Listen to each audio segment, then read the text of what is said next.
अगली रात चंद्रलेखा, सोमदेव और एक चुनिंदा दल नागकुंड की ओर निकल पड़ा। मार्ग कठिन था, झाड़ियों, खाइयों और विषैले जीवों से भरा, लेकिन चंद्रलेखा का मन अब संकल्प से भर चुका था। रास्ते में एक बंजारण स्त्री ने उन्हें रोका। नागकुंड मत जाओ देवी, वह बोली, वहाँ की हवा भी सांप सी डसती है। चंद्रलेखा मुस्कुराई, मैं खुद विष से बनी हूँ, अब उसे जीतने जा रही हूँ। आखिरकार 3 दिनों की यात्रा के बाद वे नागकुंड पहुँचे। गुफा के भीतर प्रवेश करते ही एक सर्द लहर उनके शरीर को छू गई। दीवारों पर सांपों की आकृतियां, बीच बीच में जड़ी बूटियों की धुनी और एक गहरा कुआं जिसके चारों ओर नागसेन के अनुयायी ध्यान मग्न बैठे थे। चंद्रलेखा ने तलवार उठाई। मैं यहाँ युद्ध नहीं, न्याय के लिए आई हूँ, उसने आवाज दी। मुझे नागसेन से मिलना है। तभी हवा में धुआं उठा और नागसेन स्वयं प्रकट हुआ। उसकी आंखों में गहराई थी, लेकिन अब उनमें एक तरह की थकावट भी। तो तू आ ही गई, उसने कहा। रूपवती की संतान, मेरी हार की भविष्यवाणी। मेरी माँ ने तुम्हारा विरोध किया था, चंद्रलेखा बोली। तुमने उसे मारा, लेकिन मैं तुम्हें हराकर उसे अमर करूंगी। नागसेन हंसा। मुझे हराना आसान नहीं, मैं सिर्फ व्यक्ति नहीं, विचार हूँ, तो मैं उस विचार को खत्म करूंगी। चंद्रलेखा गर्जी। जिसमें सत्ता पाने के लिए मासूमों को विषकन्या बनाया जाता है। फिर दोनों के बीच भयंकर युद्ध शुरू हुआ। नागसेन के पास अंधकार का बल था, धुएं के भूत, झर से भरे मंत्र और मायावी चक्र, लेकिन चंद्रलेखा के पास आत्मबल था, माँ की स्मृति थी और उसका निर्णय कि अब वह अंधकार नहीं, प्रकाश है। युद्ध के अंत में जब नागसेन ने अंतिम बार उसका हाथ पकड़कर कहा, तू भी मेरी तरह बन सकती थी, चंद्रलेखा ने उसकी आंखों में देखा और उत्तर दिया, हाँ, पर मैं बनी नहीं। और उसने अपनी तलवार उसके हृदय में उतार दी। नागसेन की देह से धुआं उठा और गुफा में ज्वाला फैल गई। चंद्रलेखा ने हार की मणि को अपने गले से हटाकर नागकुंड में फेंका। जहर अब मिट चुका था। जब वे लौटे तो नगर ने उनका स्वागत नायिका की तरह किया। राजा विक्रमादित्य ने घोषणा की, आज से चंद्रलेखा सिर्फ एक योद्धा नहीं, राज्य की संरक्षिका है। पर कहानी यहीं खत्म नहीं होती। उस रात चंद्रलेखा अपने कमरे में बैठी थी जब एक और गुप्त संदेश मिला। नागसेन गया है, लेकिन उसका उत्तराधिकारी अभी जीवित है। उसका नाम है कालवेश और वह तुम्हारे बहुत पास है।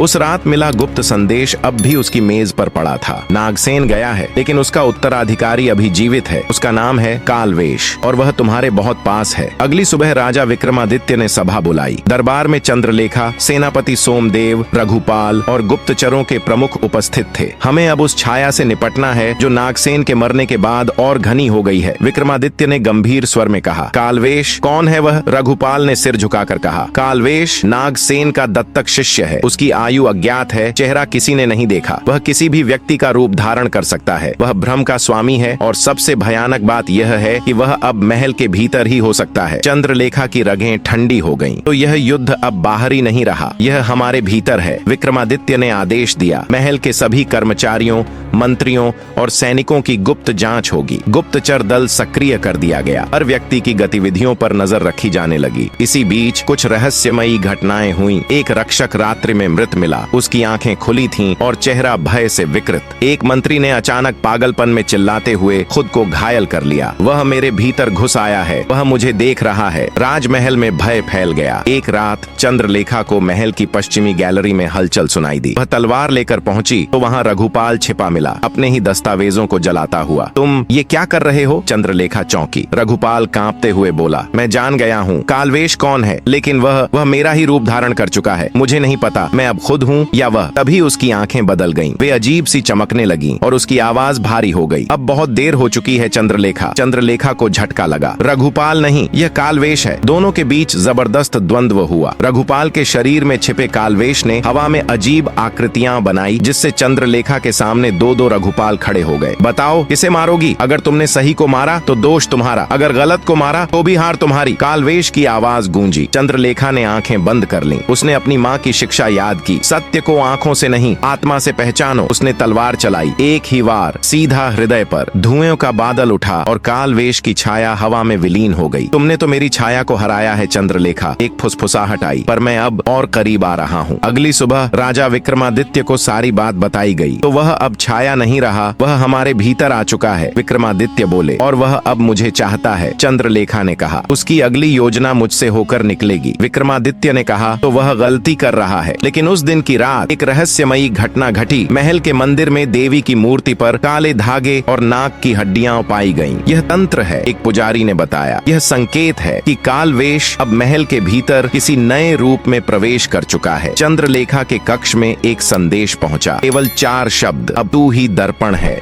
महल में रात उतर चुकी थी, पर चंद्रलेखा की आंखों में नींद नहीं थी। उसके कक्ष में दीपक की लौ हल्के हल्के जल रही थी, मानो कोई अदृश्य आंधी आने वाली हो। अब तू ही दर्पण है, वो शब्द जैसे उसके अंतर मन में गूंज रहे थे। क्या कालवेश अब उसके भीतर उतर चुका है? वह शीशे के सामने खड़ी थी, खुद को देख रही थी, वही चेहरे की तीव्रता, वही आंखों में दृढ़ता। पर अचानक आईने की छवि मुस्कुराई और बोली, क्या तुम वाकई चंद्रलेखा हो? चंद्रलेखा पीछे हट गई। यह कोई सपना नहीं था, आईना बोल रहा था। तुम्हारा अतीत, तुम्हारी पहचान, सब एक भ्रम है, आईने की छवि बोल रही थी। तुम्हें जो बताया गया वह आधा सच है। नागसेन का अंत हुआ और तुम्हारे भीतर जो विष है वह अब भी जीवित है। मैं अब विष नहीं, प्रकाश हूँ, चंद्रलेखा बोली कांपते स्वर में। लेकिन वह प्रकाश कहाँ से आया? क्या तुमने कभी खुद से पूछा, मैं कौन हूँ? एक हत्यारिन, एक रक्षक, या दोनों? चंद्रलेखा की आंखों में आंसू आ गए। मैं वही हूँ जो अपनी माँ की अंतिम इच्छा को पूरा कर रही है, जो विक्रमादित्य के न्याय के लिए लड़ रही है। आईना अब धुंधला होने लगा था, पर अंतिम शब्दों में बोला,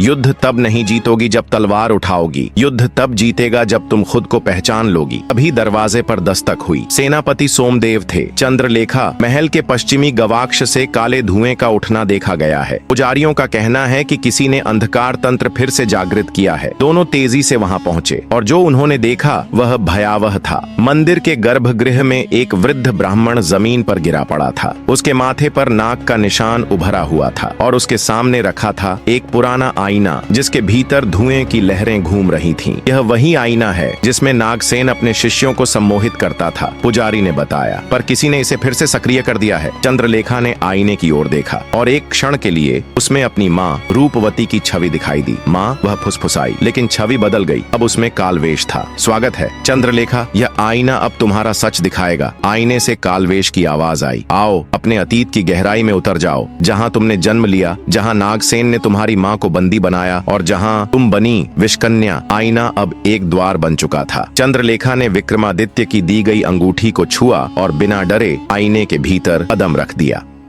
आईने के भीतर एक और दुनिया थी, समय और चेतना से परे। वहाँ स्मृतियां भटकती थीं जैसे धुंध के आकार। उसने देखा एक गुफा जिसमें रूपवती नागसेन के सामने खड़ी थी। तू मेरी नहीं होगी रूपवती, पर तेरी संतान वह मेरी होगी, नागसेन बोल रहा था। फिर उसने देखा एक नवजात बच्ची जिसे एक साधु मंदिर में छोड़ रहा था। यह मैं हूँ। चंद्रलेखा ने देखा कैसे अर्जुन देव ने उस बच्ची को पाया और उसे विष से धीरे धीरे परिचित कराया। तू सिर्फ एक अस्त्र थी, पर अब तू शस्त्र बनी है। एक छवि बोली, ये सब मेरा भाग्य था। चंद्रलेखा के भीतर दर्द जागा। भाग्य नहीं, प्रयोग, पर अब तू उसकी तोड़ है। एक प्रकाश की आकृति प्रकट हुई, रूपवती की आत्मा। माँ चंद्रलेखा, तुम अतीत की बंदी नहीं हो, तुम्हें केवल खुद को पहचानना है। कालवेश डर नहीं है, वह भ्रम है जो तुम्हारी पहचान को चुराना चाहता है। तो मैं कौन हूँ? चंद्रलेखा ने पूछा। तुम प्रकाश और विष दोनों की संतान हो, पर अब निर्णय तुम्हारा है कि तुम क्या बनोगी। रूपवती की आत्मा धीरे धीरे विलीन हो गई। आईना फटने लगा। एक अंतिम वाक्य हवा में गूंजा, अब लड़ो, पर भीतर के अंधकार से। चंद्रलेखा वापस आई तो उसकी आंखों में रोशनी थी। अब वह भयभीत नहीं थी, वह जान चुकी थी कालवेश से पहले उसे खुद के भीतर की कमजोरी को हराना था। उसने विक्रमादित्य को देखा और कहा, अब समय आ गया है। विक्रमादित्य बोले, कालवेश ने महल के भीतर अपना जाल फैला दिया है, पर अब तुम्हारे अंदर की लौ हमारे राज्य का रक्षक बनेगी। सेनापति सोमदेव ने घोषणा की, सभी सेनाएं तैयार रहें, एक अंतिम युद्ध सामने है। चंद्रलेखा ने अपनी कटार को देखा और पहली बार वह उसकी हथेली में नहीं, आत्मा में जल रही थी। महल में एक अजीब सी सन्नाटा छा गया था। राजमहल के भव्य दरबार में विक्रमादित्य, सेनापति सोमदेव और रघुपाल की उपस्थिति में एक आखिरी सभा बुलाई गई थी। सभी जानते थे कि यह युद्ध राज्य की अस्मिता के साथ साथ चंद्रलेखा के आत्मबल का भी था। कालवेश का जाल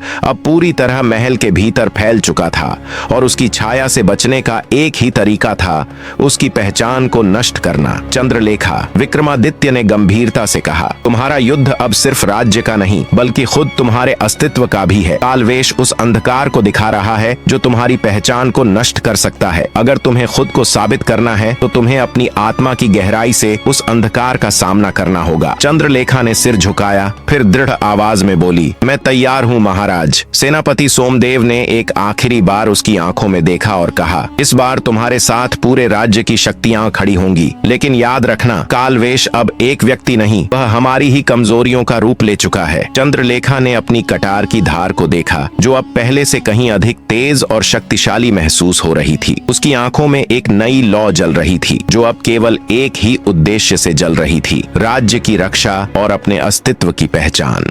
वह रात बेहद घनी थी और चंद्रलेखा ने महल के हर कोने में कालवेश के संकेतों को खोजने की ठानी थी। उसे पता था कि कालवेश अब महल के भीतर एक छाया बन चुका था, वह किसी भी रूप में घुस सकता था। महल के भीतर कदम रखते ही चंद्रलेखा को महसूस हुआ कि सब कुछ बदल चुका है। दरवाजे पर लगा लाल चूना, दीवारों पर उकेरी गई तंत्र मंत्र की लकीरें और मंदिरों के आसपास जमा धुआं, सब कुछ उसे कालवेश की साजिश का एहसास दिला रहा था। वह महसूस कर सकती थी कि महल की हर दीवार, हर भवन उसकी परीक्षा लेने के लिए तैयार था। चंद्रलेखा एक कमरे में गई जहां उसे पहले कभी कोई गहरी छाया नजर नहीं आई थी। जब उसने वहां कदम रखा तो एक सर्द हवा का झोंका महसूस हुआ और तभी एक फुसफुसाहट आई। तुम सोचती हो तुम बच सकती हो चंद्रलेखा? वह चौंकी और मुड़ते हुए कहा, तुम हो कालवेश? हवा में एक हल्का सा हास्य गूंजा और फिर अचानक कमरे का तापमान बढ़ने लगा। एक काला धुआं कमरे में भरने लगा और उसमें से कालवेश की छवि उभरने लगी। उसका चेहरा किसी के जैसे नहीं था, वह एक पल में विक्रमादित्य की तरह था, अगले ही पल सेनापति सोमदेव की तरह। वह अपनी पहचान बदल सकता था। तुम मेरी कमजोरियों को नहीं समझ सकती चंद्रलेखा। कालवेश की आवाज गहरी और खौफनाक थी। तुम स्वयं एक खौफ हो जिसे मैं अपने रूप में ढाल सकता हूँ। चंद्रलेखा ने अपनी कटार उठाई और फिर वह बिना डर के बोली, तुम कोई रूप नहीं हो कालवेश, तुम मेरी छाया से डरते हो क्योंकि तुम जानते हो कि मैं अब अपनी पहचान को ढूंढ चुकी हूँ। तुम मेरी शक्ति से पार नहीं पा सकोगी। कालवेश ने हंसी उड़ाई, क्योंकि तुम वही हो जो मैं चाहता हूँ, एक भ्रम। लेकिन चंद्रलेखा ने अपनी आंखें बंद कर लीं और फिर अपनी माँ के शब्दों को याद किया, सत्य को पहचानो क्योंकि तुम वही बन जाओगी जो तुम विश्वास करती हो। तभी एक शक्तिशाली चमक आई और कालवेश की छाया विस्मृत हो गई। कमरे में एक गहरी शांति छा गई, जैसे कोई युद्ध अभी अभी समाप्त हुआ हो। चंद्रलेखा बाहर निकली और सामने विक्रमादित्य खड़े थे। उनके चेहरे पर एक हल्की मुस्कान थी, लेकिन उनकी आंखों में गंभीरता थी। तुमने वही किया जो कोई और नहीं कर सकता था चंद्रलेखा। तुमने अपने भीतर के अंधकार को हराया और अब तुम सिर्फ एक रक्षक नहीं बल्कि इस राज्य की आत्मा हो। चंद्रलेखा ने गहरी सांस ली और कहा, मैं अब सिर्फ अपने राज्य का रक्षक नहीं बल्कि अपने अस्तित्व का भी रक्षक हूँ महाराज। मैं अब विष नहीं, प्रकाश बन चुकी हूँ। विक्रमादित्य ने हाथ बढ़ाया और कहा, तुम्हारा युद्ध अब खत्म हुआ चंद्रलेखा, लेकिन तुम्हारी यात्रा अभी शुरू हुई है। अब तुम और राज्य दोनों ही सुरक्षित हैं। महल के भीतर एक नया सूर्य उग चुका था। चंद्रलेखा ने एक बार फिर अपनी कटार को देखा। अब वह न केवल एक युद्ध कला का उपकरण थी बल्कि एक प्रतीक थी नवजीवन का। राज्य की धरती पर शांति का सूरज फिर से चमकने लगा और चंद्रलेखा ने आत्मविश्वास के साथ अपनी राह पर कदम बढ़ाया।